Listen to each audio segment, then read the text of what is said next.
நற்செய்தி வாசகம்.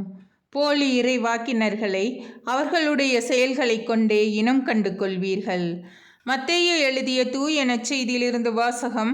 அதிகாரம் 7 இறைவசனங்கள் 15 முதல் 20. இயேசு தம் சீடரை நோக்கி கூறியது: போலி இறைவாக்கினரை குறித்து எச்சரிக்கையாயிருங்கள். ஆட்டுத்தோலை போர்த்தி கொண்டு உங்களிடம் வருகின்றனர், ஆனால் உள்ளேயோ அவர்கள் கொள்ளையிட்டு தின்னும் ஓநாய்கள். அவர்களின் செயல்களை கொண்டே அவர்கள் யார் என்று அறிந்து கொள்வீர்கள். முட்செடிகளில் திராட்சை பழங்களையோ முட்பூண்டுகளில் அத்தி பழங்களையோ பறிக்க முடியுமா? நல்ல மரமெல்லாம் நல்ல கனிகளை கொடுக்கும், கெட்ட மரம் நச்சுக்கனிகளை கொடுக்கும். நல்ல மரம் நச்சுக்கனிகளை கொடுக்க இயலாது, கெட்ட மரமும் நல்ல கனிகளை கொடுக்க இயலாது. நல்ல கனி கொடாத மரங்கள் எல்லாம் வெட்டப்பட்டு நெருப்பில் எறியப்படும்.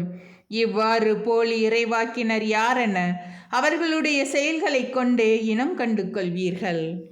ஆண்டவரின் அருள்வாக்கு. கிறிஸ்துவே உமக்கு புகழ்.